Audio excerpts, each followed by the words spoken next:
Dimulai dari sini, saya merasa bahwa sukses bukan lagi cuma sekedar angan-angan.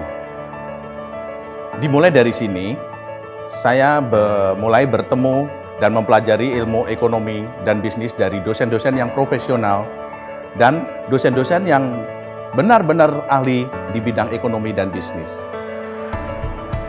Dimulai dari sini, saya diajarkan bagaimana menjadi seorang pebisnis yang handal dan terampil. Dimulai dari sini, saya mulai mengerti bagaimana merencanakan sebuah plan agar dapat direalisasikan dengan baik. Selain itu, dimulai dari sini, saya mulai mengerti bagaimana kesulitannya untuk menjadi seorang owner perusahaan yang harus mempertahankan, mengembangkan daripada usaha ini. Apalagi di tengah-tengah persaingan yang berat, dan lagi saya juga merintis karir sebagai karyawan Bank Jateng. Jadi dalam situasi ini saya harus berusaha dua-duanya, karir yang sukses dan usaha yang sukses pula. Sukses bagi saya sih adalah apa yang kita inginkan, apa yang kita cita-citakan bisa tercapai. Tidak mudah sih memang kalau mengingat banyak hal yang telah saya lalui baik suka maupun duka. Kadang teringat sih masa-masa kuliah saat bagaimana saya berjuang hingga menjadi seperti sekarang ini. Peningkatan skill dan kompetensi diasah melalui pelatihan-pelatihan dan praktikum-praktikum di kampus yang sangat berguna sekali untuk perkembangan karier saya saat ini. Itu menjadi bekal yang sangat berharga untuk saya bisa menjadi sukses. Kegiatan kemahasiswaan memupuk percaya diri saya sehingga menjadi bekal saya dalam berkarya di dunia kerja. Pendidikan di sini sangat berkualitas, mulai dari dosen, fasilitas pembelajaran, tidak heran akreditasinya bagus. Sukses kami dimulai dari sini. Sukses kami dimulai dari sini. Sukses kami dimulai dari sini.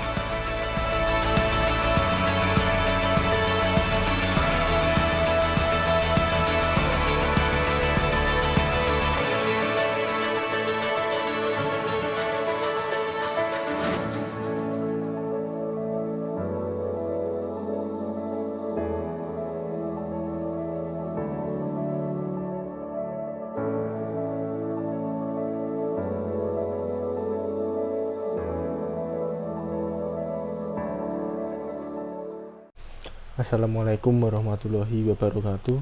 Perkenalkan, kami dari kelompok 7 yang beranggotakan saya Dimas Ilham Azhari, NIM 1905520011, Sania Nur Aisyah dengan NIM 1905520013, dan Ayu Atakiani dengan NIM 1905520018. Di video kali ini kami akan membahas materi tentang program anti pencucian uang dan pencegahan pendanaan terorisme atau APU PPT di bank.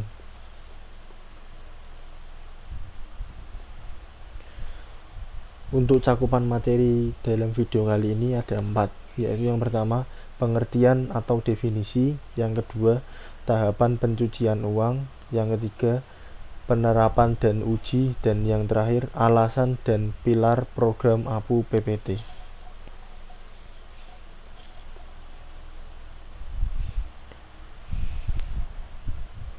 Langsung saja kita masuk ke materi yang pertama, yaitu tentang pencucian uang.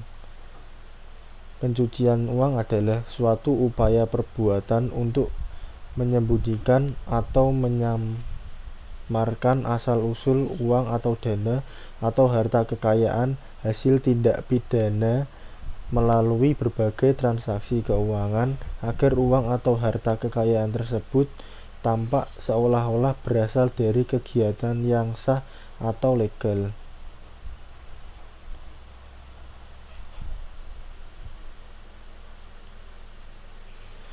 Beberapa modus pencurian uang yang banyak digunakan oleh pelaku pencucian uang adalah yang pertama, smurfing, yaitu upaya untuk menghindari pelaporan dengan pemecah-mecah transaksi yang dilakukan oleh banyak pelaku.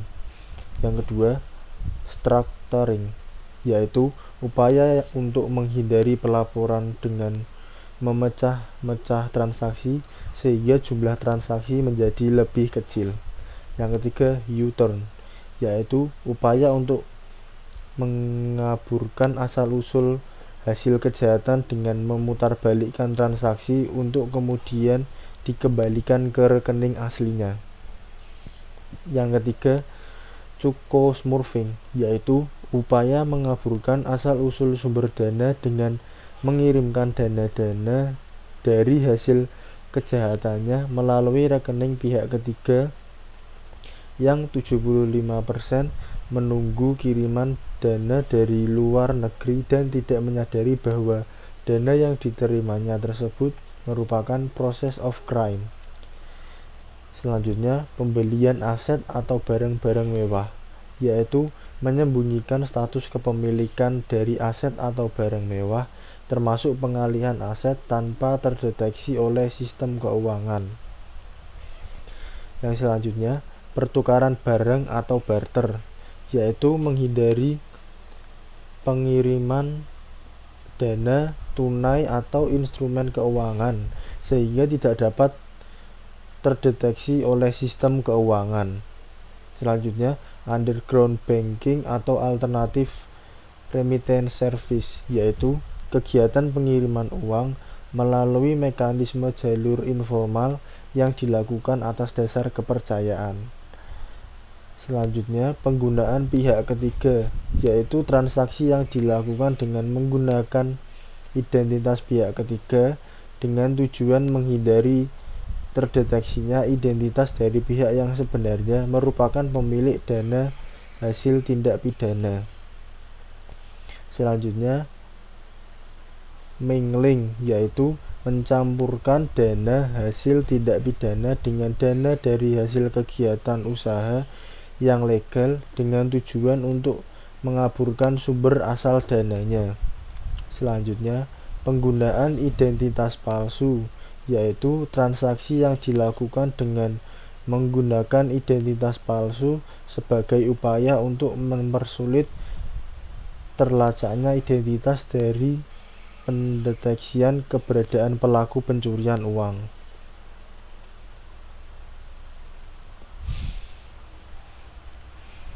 Selanjutnya, yaitu materi tentang pendanaan terorisme. Pendanaan terorisme adalah segala perbuatan dalam rangka menyediakan, mengumpulkan, memberikan, atau meminjamkan dana, baik langsung maupun tidak langsung, dengan maksud untuk digunakan dan atau yang diketahui akan digunakan untuk melakukan kegiatan terorisme, organisasi teroris, atau teroris. Berbeda dengan TPPU yang tujuannya untuk menyamarkan asal-usul harta kekayaan, maka tujuan tindak pidana terorisme adalah membantu kegiatan terorisme baik dengan harta kekayaan yang merupakan hasil dari suatu tindak pidana ataupun dari harta kekayaan yang diperoleh secara sah. Untuk mencegah bank digunakan sebagai sarana tindak pidana pendanaan terorisme, maka bank perlu menerapkan program anti pencucian uang dan pencegahan pendanaan terorisme secara memadai. Pelaporan kepada PPATK berdasarkan Undang-Undang tentang Pencegahan dan Pemberantasan Tindak Pidana Pencucian Uang. Laporan yang disampaikan oleh bank kepada Pusat Pelaporan dan Analisis Transaksi Keuangan atau PPATK meliputi yang pertama, laporan transaksi keuangan mencurigakan LTKM atau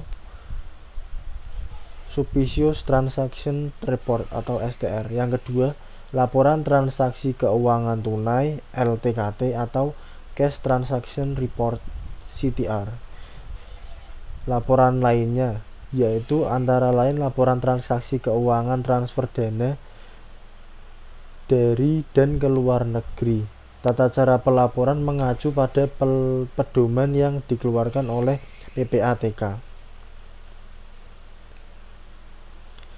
Kebijakan penerapan program anti pencucian uang dan pencegahan pendanaan terorisme, program APU dan PPT. Program APU dan PPT merupakan program yang wajib diterapkan bank dalam melakukan hubungan usaha dengan pengguna jasa bank atau nasabah atau walk-in customer. Program tersebut antara lain mencakup hal-hal yang diwajibkan dalam Financial Action Task Force Recommendation dari The Base Committee on Banking Supervision sebagai upaya untuk melindungi bank agar tidak dijadikan sebagai sarana atau sasaran kejahatan baik yang dilakukan secara langsung maupun tidak langsung oleh pelaku kejahatan. Customer Due Diligence atau CDD merupakan salah satu instrumen utama dalam program APU dan PPT. CCD tidak saja penting untuk mendukung upaya pemberantasan pencucian uang dan pendanaan teroris, melainkan juga dalam rangka penerapan prinsip kehati-hatian perbankan, prudential banking. Penerapan CDD membantu melindungi bank dari sebagai resiko dalam kegiatan usaha bank, seperti resiko operasional, resiko hukum, dan resiko reputasi, serta mencegah industri perbankan digunakan sebagai sarana atau sasaran tidak pidana, khususnya pencucian uang dan pendanaan terorisme. Sebagai upaya meminimalisasi penggunaan bank sebagai media pencucian uang dan pendanaan terorisme, bank wajib menerapkan program APU PPT yang merupakan bagian dari penerapan manajemen risiko bank yang paling kurang mencakup: yang pertama, pengawasan aktif direksi dan dewan komisaris; yang kedua, kebijakan dan prosedur; yang ketiga, pengendalian intern; yang keempat, sistem manajemen informasi dan sumber daya manusia dan pelatihan. Program APU PPT memuat kebijakan dan prosedur tertulis yang paling kurang mencakup: yang pertama, permintaan informasi dan dokumen, beneficial owner, verifikasi dokumen, CDD yang lebih sederhana, penutupan hubungan dan penolakan transaksi, ketentuan mengenai area berisiko tinggi dan PEP, pelaksanaan CDD oleh pihak ketiga, pengkinian dan pemantauan, cross-border correspondent banking, transfer dana, penataan usaha dokumen, dan pelaporan kepada PPATK. Kebijakan dan prosedur di atas wajib mempertimbangkan faktor teknologi informasi yang berpotensi disalahgunakan oleh pelaku pencucian uang dan pendanaan terorisme, termasuk jika bank mengeluarkan produk dan aktivitas baru. Dalam hal bank akan mengeluarkan produk dan aktivitas baru, bank wajib melakukan identifikasi, pengukuran, pemantauan, dan pengendalian terhadap risiko terjadinya pencucian uang atau pendanaan terorisme. Dari pengembangan produk dan aktivitas baru termasuk pelaksanaannya, penggunaan atau pengembangan teknologi baru baik untuk produk dan aktivitas baru maupun untuk produk dan aktivitas yang sudah berjalan. Dalam melakukan identifikasi, pengukuran, monitoring, dan pengendalian perlu memperhatikan risiko yang timbul, antara lain risiko operasional, risiko hukum, risiko konsentrasi, dan risiko reputasi atas penerbitan produk, pelaksanaan aktivitas baru, penggunaan atau pengembangan teknologi baru, serta mengupayakan tindakan yang memadai untuk mengelola dan memitigasi risiko yang timbul. Berpedoman pada ketentuan Bank Indonesia yang mengatur mengenai penerapan manajemen risiko dan ketentuan Bank Indonesia yang mengatur mengenai pelaporan produk dan aktivitas baru. Agar tercapai penerapan pedoman pelaksanaan program APU PPT yang efektif, maka perubahan tersebut wajib dikomunikasikan kepada seluruh pegawai dan diterapkan secara konsisten secara berkesinambungan. Selanjutnya, dampak pencucian uang dan pendanaan terorisme yang akan terjadi. Yang pertama, mengancam stabilitas perekonomian dan integritas sistem keuangan. Yang kedua, dapat membahayakan sendi-sendi kehidupan bermasyarakat, berbangsa, dan bernegara. Dan yang ketiga, mengganggu rasa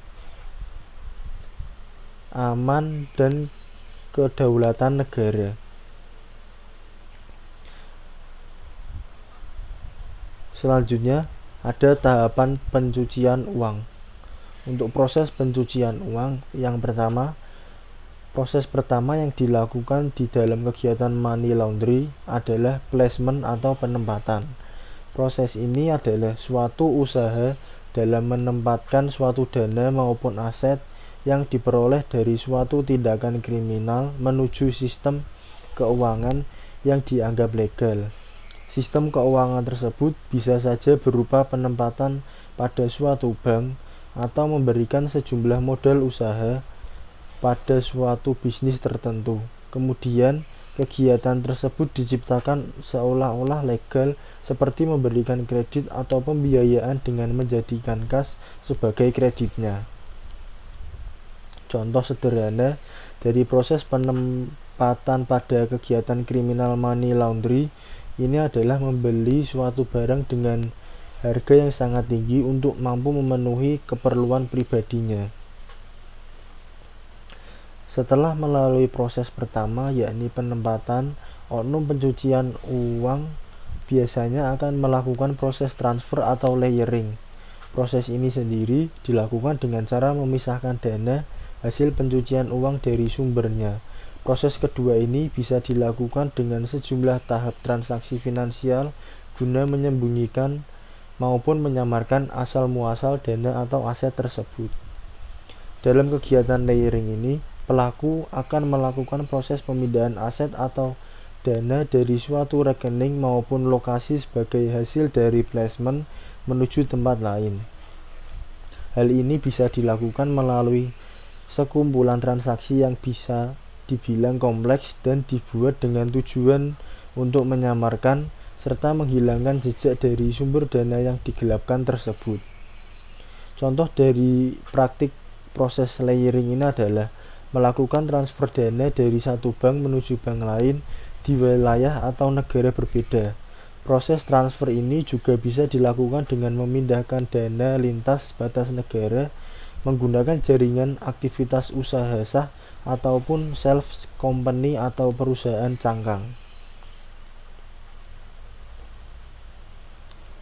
Dan yang terakhir, menggunakan harta kekayaan atau integration. Proses yang terakhir dari tindakan pencucian uang adalah integration.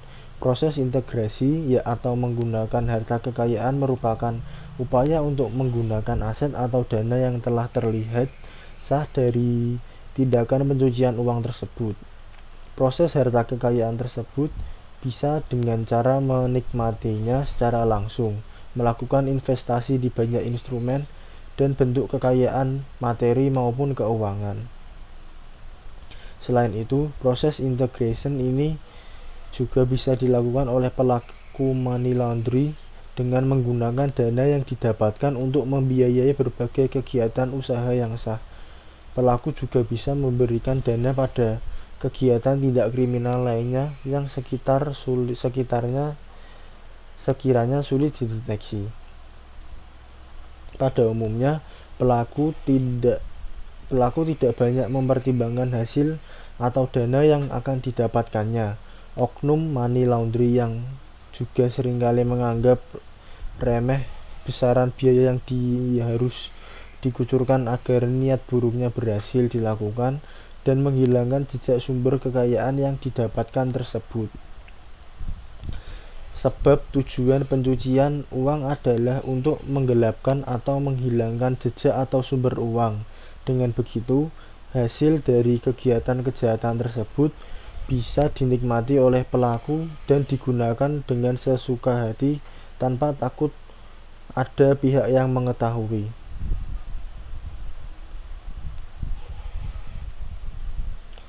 Selanjutnya, alasan bank menerapkan program APU PPT. Yang pertama, memenuhi peraturan perundang-undangan yang telah berlaku. Yang kedua, mencegah menurunkan resiko reputasi bank dijadikan tempat untuk melakukan tindak APU PPT.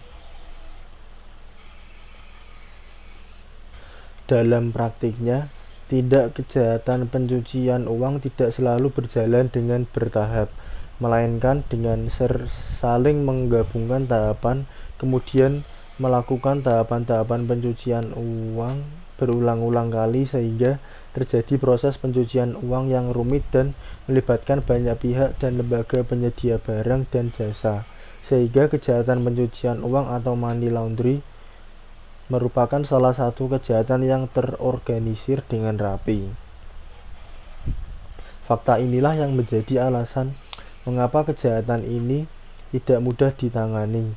Oleh karena itu, peran penyedia jasa keuangan atau PJK maupun masyarakat sangat dibutuhkan dalam mencegah terjadinya pencucian uang. Berikut ini adalah peran PJK dan masyarakat yang bisa dilakukan. Peran penyedia jasa keuangan yang pertama, menerapkan program anti pencucian uang dalam penerimaan nasabah mulai dari identifikasi, verifikasi, monitoring, serta profil nasabah dan pengkiniannya, melakukan pemantauan dan pengkinian data, memelihara data statistik atas rekening yang telah dilaporkan, menyampaikan laporan transaksi keuangan tunai, laporan transaksi keuangan mencurigakan, laporan transaksi keuangan transfer dana dari dan keluar negeri kepada pusat pelaporan dan analisis transaksi keuangan. Yang kedua, peran masyarakat nasabah PJK wajib memberikan identitas dan informasi yang benar yang dibutuhkan oleh pihak pelapor dan sekurang-kurangnya memuat identitas diri, sumber dana, dan tujuan transaksi dengan mengisi formulir yang disediakan oleh pihak pelapor dan melampirkan dokumen pendukungnya. Dalam hal transaksi dilakukan untuk kepentingan pihak lain, setiap orang wajib memberikan informasi mengenai identitas diri, sumber dana, dan tujuan pihak lain tersebut. Transaksi pengiriman uang melalui sistem transfer wajib memberikan identitas dan informasi yang benar mengenai pengirim asal, alamat pengirim asal, penerima kiriman, jumlah uang, jenis mata uang, tanggal pengiriman uang, sumber dana, dan informasi lain yang berdasarkan ketentuan peraturan perundang-undangan wajib diberikan ke PJK. Tegas menolak untuk menyimpan dana orang lain pada rekening yang dimiliki tanpa kejelasan asal-usul sumber dana. Tegas menolak dana yang tidak diketahui asal-usulnya. Peran masyarakat umum, tidak membeli harta yang tidak jelas status kepemilikannya. Tegas menolak pemberian sumbangan dana tanpa kejelasan peruntukannya. Tegas menolak mendanai pembelian bahan kimia berbahaya yang diduga terkait kegiatan terorisme. Tidak terlibat dalam pengumpulan dana oleh yayasan bagi kegiatan yang tidak berhubungan dengan fungsi yayasan tersebut. Tegas menolak membantu pendistribusian buku, artikel, tulisan yang isinya cenderung anarkis atau radikal. Saya, Sania Nur Aisyah, NIM 1905520013 dari Fakultas Ekonomika dan Bisnis, Program Studi Akuntansi. Selanjutnya adalah pentingnya penanganan APU PPT. Terdapat 3 risiko.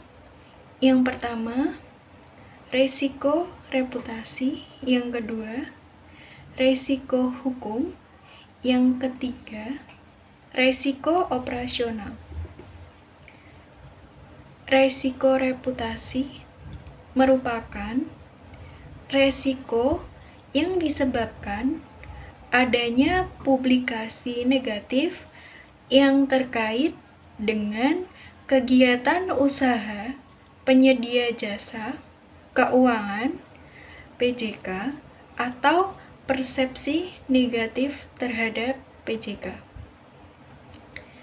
Resiko hukum yaitu resiko akibat tuntutan hukum atau kelemahan aspek yuridis. Resiko operasional adalah resiko akibat ketidakcukupan atau ketidakberfungsinya proses internal, kesalahan manusia, kegagalan sistem, atau adanya kejadian-kejadian eksternal yang mempengaruhi operasi PJK. Selanjutnya, Undang-Undang Nomor 8 Tahun 2010 TPPU dan TPPT Pasal 3, 4, dan 5. Yang pertama ada tindak pidana pencucian uang aktif, yaitu setiap orang yang menempatkan, mentransfer, mengalihkan, membelanjakan, membayarkan, menghibahkan, membawa ke luar negeri, mengubah bentuk, menukarkan dengan uang-uang atau surat berharga atau perbuatan lain atas harta kekayaan yang diketahuinya atau patut diduganya merupakan hasil tindak pidana dengan tujuan menyembunyikan atau menyamarkan asal-usul harta kekayaan. Kemudian yang kedua, ada tindak pidana pencucian uang pasif, yaitu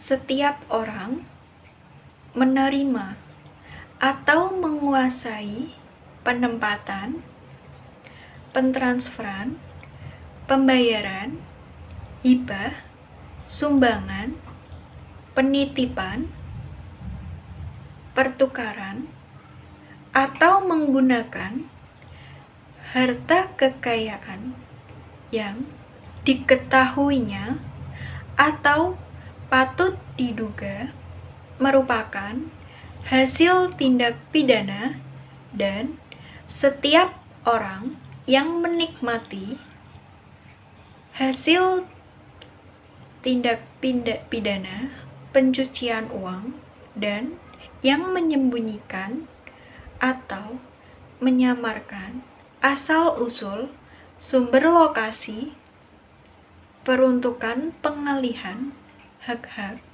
atau kepemilikan yang sebenarnya atas harta kekayaan yang diketahuinya atau patut diduganya merupakan hasil tindak pidana.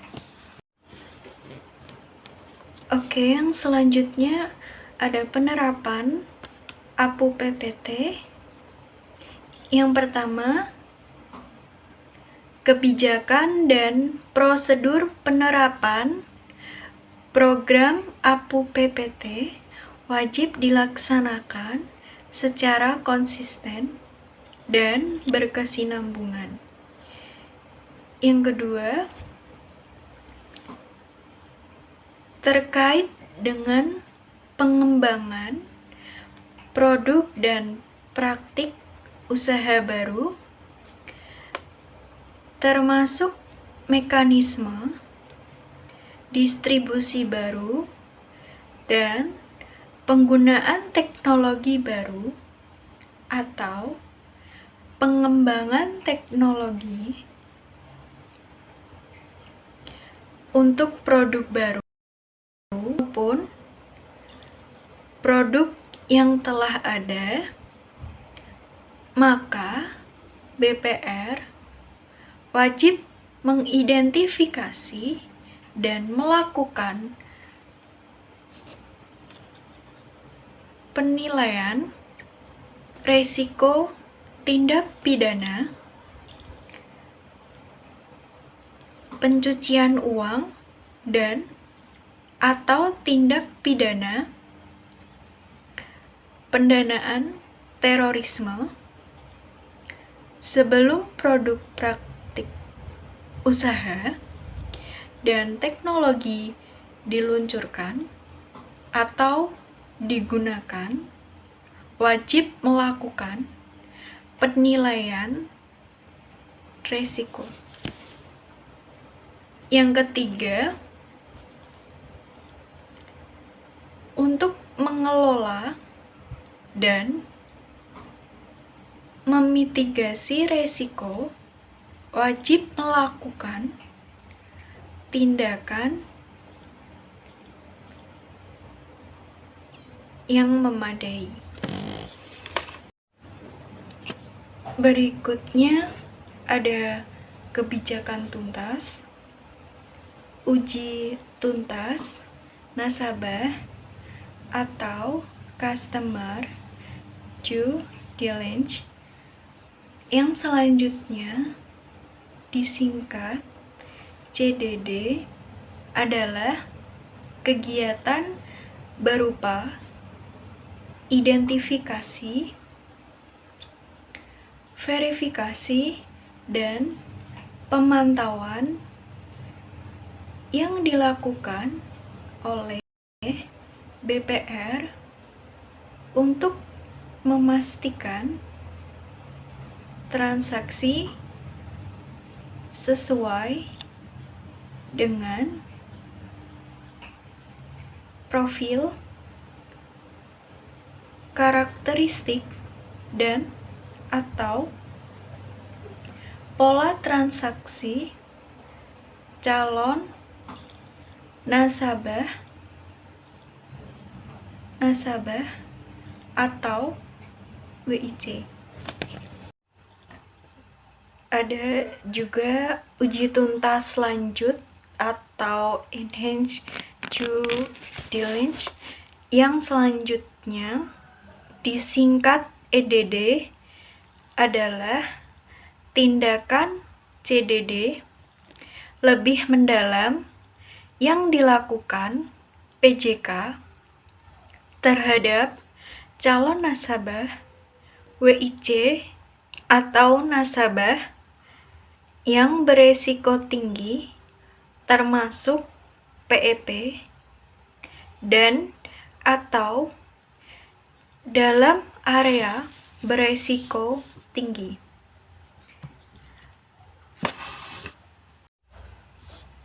Selanjutnya ada prosedur CDD.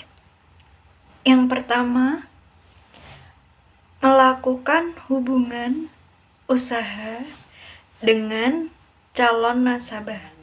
Yang kedua, terdapat transaksi keuangan dengan mata uang rupiah dan atau mata uang asing yang nilainya paling sedikit atau setara dengan 100 juta rupiah. Yang ketiga, terdapat transaksi transfer dana sebagaimana dimaksud dalam peraturan OJK ini. Yang keempat, terdapat indikasi transaksi keuangan mencurigakan terkait dengan pencucian uang dan atau pendanaan terorisme. Yang kelima, PJK meragukan kebenaran informasi yang diberikan oleh calon nasabah nasabah, penerima kuasa, dan atau pemilik manfaat atau beneficial owner. Yang selanjutnya adalah CDD sederhana. PJK dapat menerapkan prosedur CDD sederhana dari prosedur CDD sebagaimana dimaksud dalam pasal 20, pasal 21, pasal 22, pasal 23, pasal 24, dan pasal 28. Terhadap calon nasabah atau transaksi yang tingkat risiko terjadi pencucian uang dan atau pendanaan terorisme tergabung rendah dan memenuhi kriteria yang pertama, tujuan pembukaan rekening untuk bayaran atau penerimaan gaji. Yang kedua, calon nasabah berupa emiten atau perusahaan publik yang tunduk pada ketentuan peraturan perundang-undangan tentang kewajiban untuk mengungkapkan kinerjanya. Yang ketiga, calon nasabah perusahaan yang mayoritas sahamnya dimiliki oleh pemerintah. Yang keempat, calon nasabah merupakan lembaga negara atau instansi pemerintah.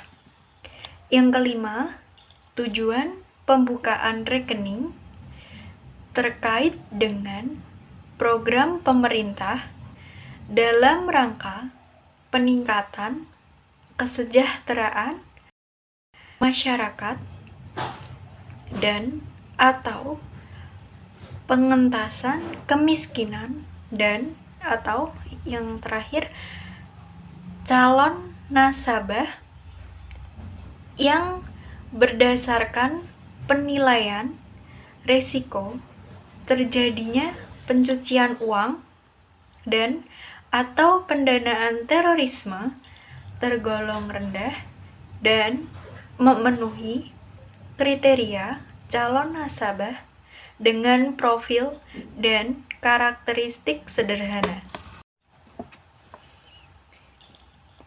Yang berikutnya ada CDD oleh pihak ketiga.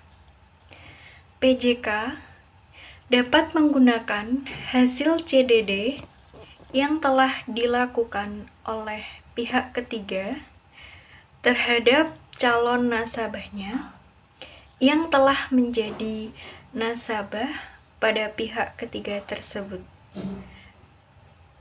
Dalam hal PJK, menggunakan hasil CDD pihak ketiga, PJK wajib memahami maksud dan tujuan hubungan usaha, kemudian mengidentifikasi dan memverifikasi nasabah dan pemilik manfaat atau beneficial owner. Kebijakan identifikasi dan verifikasi.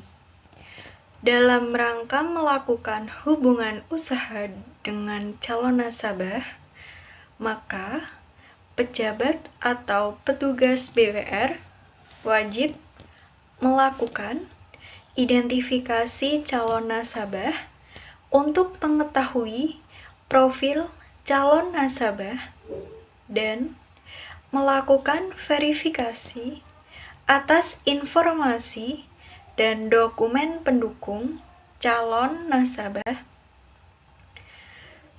melakukan verifikasi kebenaran identitas calon nasabah melalui pertemuan langsung atau face-to-face dengan calon nasabah pada awal melakukan hubungan usaha dalam rangka meyakini kebenaran identitas calon nasabah.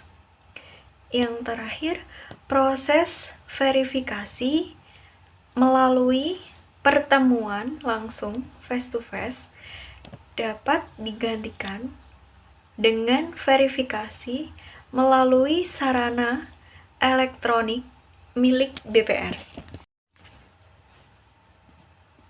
Selanjutnya ada kebijakan tentang pemilik manfaat.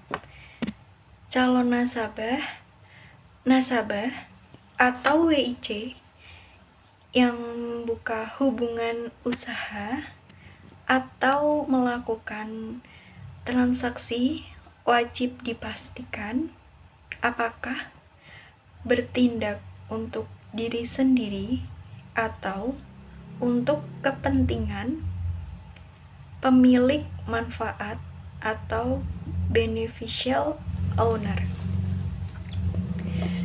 Dalam hal calon nasabah atau WIC bertindak untuk kepentingan pemilik manfaat, maka wajib melakukan CDD terhadap pemilik manfaat atau beneficial owner. Dalam hal pemilik manfaat tergolong sebagai PEP, maka prosedur yang diterapkan adalah prosedur EDD. Kemudian dalam hal terdapat perbedaan tingkat risiko antara calon nasabah atau WIC dengan pemilik manfaat atau beneficial owner, penerapan CDD dilakukan mengikuti tingkat risiko yang lebih tinggi. Yang terakhir ada kewajiban melakukan CDD terhadap pemilik manfaat atau beneficial owner tidak berlaku calon nasabah atau WIC yang memiliki tingkat risiko rendah. Know your customer principle atau prinsip mengenal nasabah merupakan suatu prinsip yang dianut di bidang perbankan untuk mengenal lebih dalam mengenai nasabah bank tersebut. Know your customer principle merupakan prinsip kehati-hatian. Industri perbankan memiliki sifat khusus yang dapat terlihat dari dua hal. Yang pertama yaitu perbankan merupakan salah satu subsistem industri jasa keuangan. Yang kedua yaitu perbankan juga sebagai industri yang sangat bertumpu pada kepercayaan masyarakat. Bank wajib menerapkan prinsip mengenal nasabah yaitu dengan cara yang pertama, menetapkan kebijakan penerimaan nasabah, yang kedua, menetapkan kebijakan prosedur dalam mengidentifikasi nasabah, yang ketiga, menetapkan kebijakan dan prosedur pemantauan terhadap rekening dan transaksi nasabah. Yang terakhir, menetapkan kebijakan dan prosedur manajemen risiko yang berkaitan dengan penerapan prinsip mengenal nasabah. Selanjutnya yaitu, sebelum melakukan hubungan usaha dengan nasabah, bank wajib meminta informasi mengenai identitas calon nasabah, maksud dan tujuan hubungan usaha yang akan dilakukan oleh calon nasabah dengan bank, informasi lain yang memungkinkan bank untuk dapat mengetahui profil calon nasabah dan identitas pihak lain. Dalam hal calon nasabah bertindak untuk dan atas nama pihak lain sebagaimana diatur dalam pasal 6. Identitas calon nasabah harus dapat dibuktikan dengan kebenaran dokumen-dokumen pendukungnya. bank wajib meneliti kebenaran dokumen pendukung identitas calon nasabah.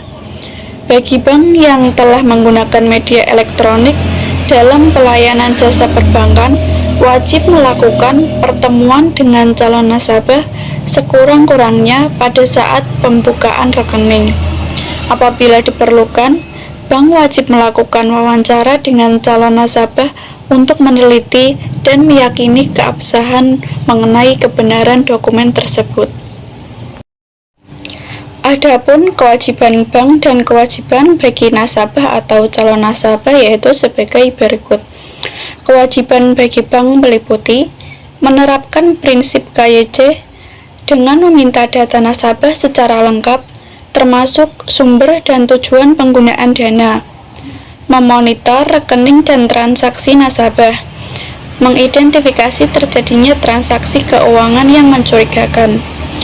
Yang kedua yaitu melaporkan kepada PPATK semua transaksi keuangan yang mencurigakan dan transaksi keuangan tunai dengan jumlah 500 juta atau lebih. Kewajiban bagi nasabah atau calon nasabah meliputi memberikan data secara lengkap dan akurat, termasuk sumber dan tujuan penggunaan dana, dengan mengisi formulir yang disediakan oleh bank serta melampirkan dokumen pendukung yang diperlukan.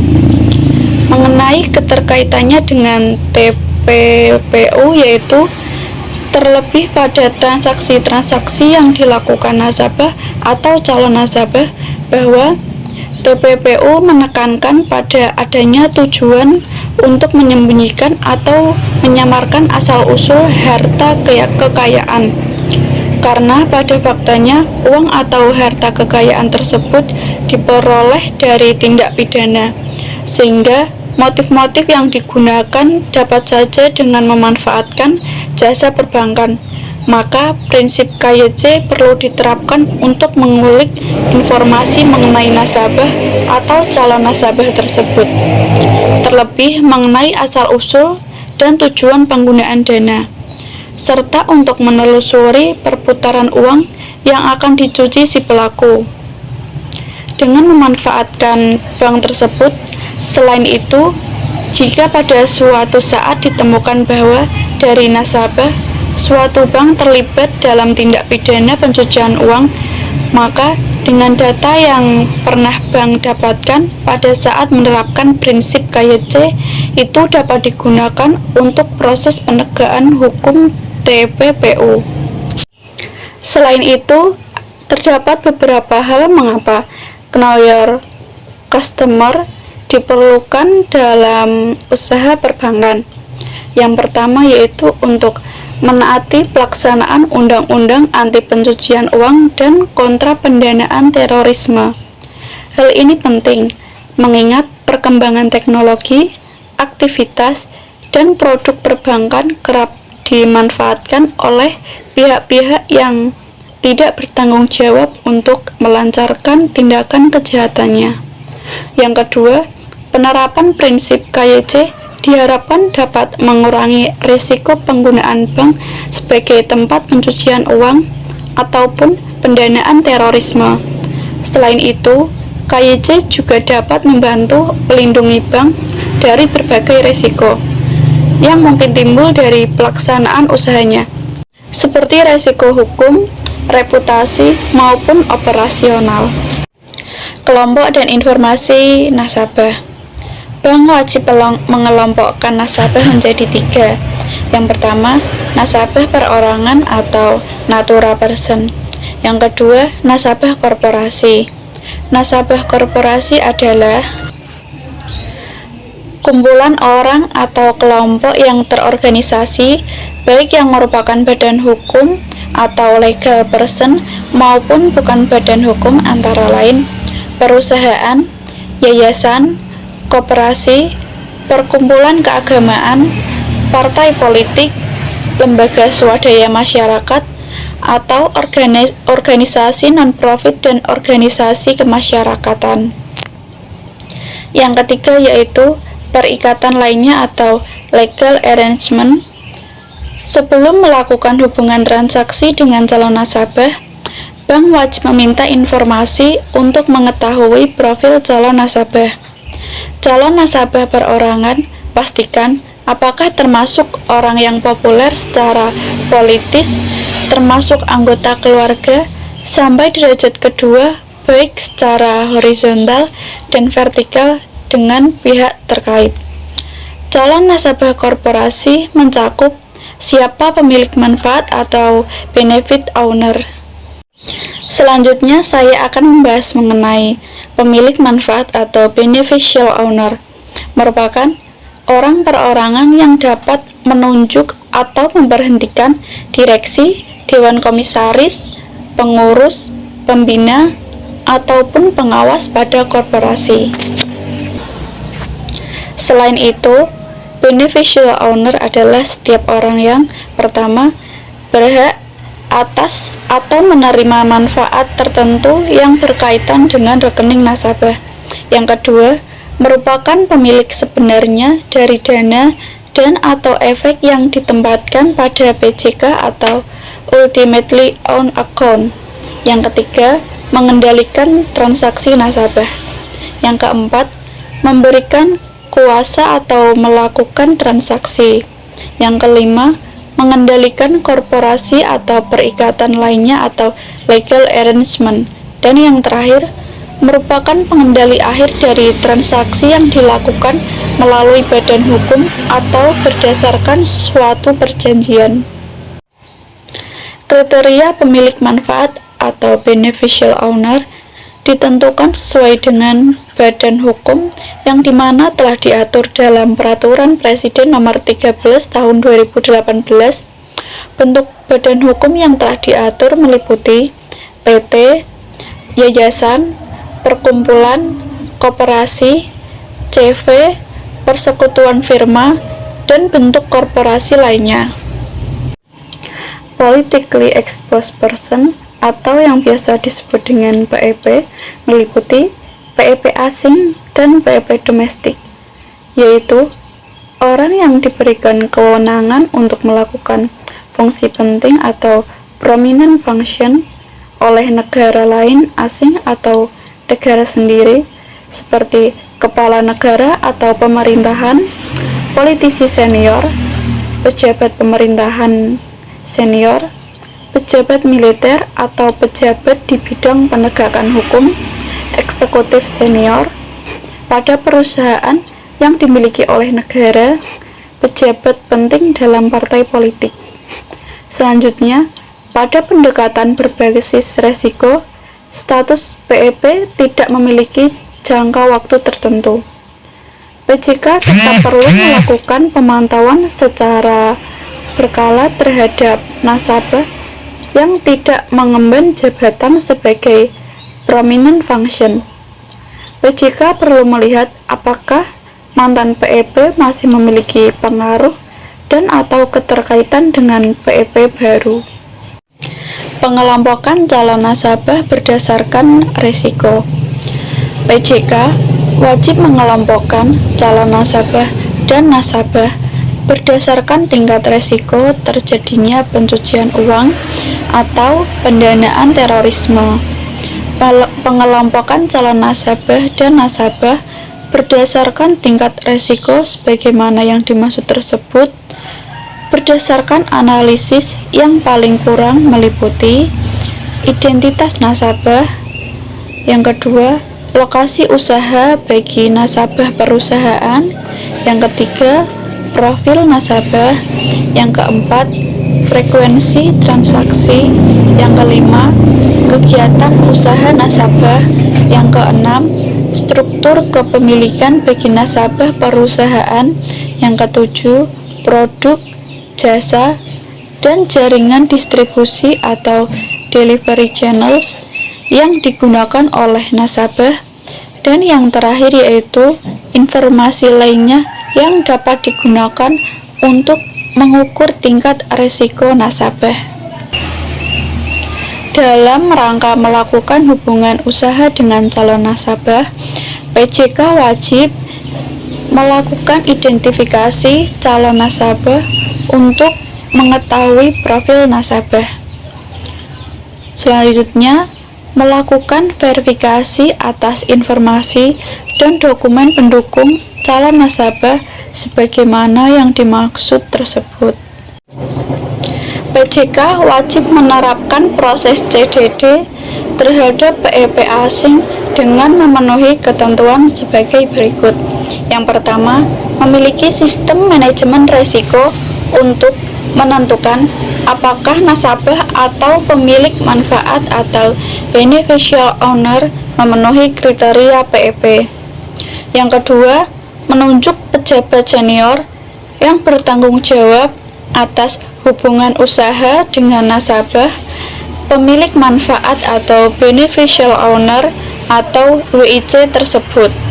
Yang ketiga, melakukan EDD secara berkala, paling kurang berupa analisis terhadap informasi mengenai nasabah atau pemilik manfaat atau beneficial owner, sumber dana, dan sumber kekayaan.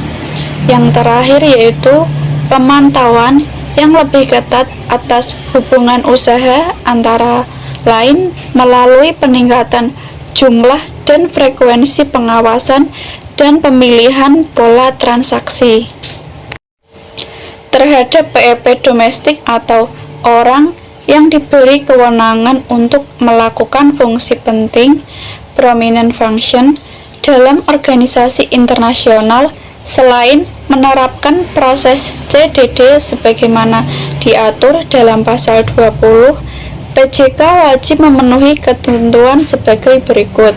Yang pertama, PJK wajib memiliki sistem manajemen risiko untuk menentukan apakah nasabah atau pemilik manfaat atau beneficial owner memenuhi kriteria PEP.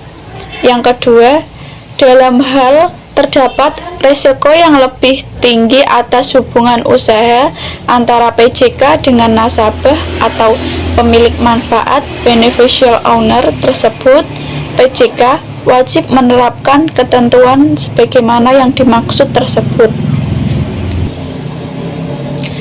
Menunjuk pejabat senior yang bertanggung jawab atas hubungan usaha dengan nasabah, pemilik manfaat beneficial owner atau WIC tersebut. Melakukan EDD secara berkala paling kurang berupa analisis terhadap informasi mengenai nasabah atau pemilik manfaat, sumber dana, dan sumber kekayaan. Yang terakhir, pemantauan yang lebih ketat atas hubungan usaha antara lain melalui peningkatan jumlah dan frekuensi pengawasan dan pemilihan pola transaksi. Sanksi yang ditetapkan dalam program APBPT yang pertama yaitu peringatan atau teguran tertulis. Yang kedua, denda dalam bentuk kewajiban membayar sejumlah uang. Yang ketiga, penurunan dalam penilaian tingkat kesehatan.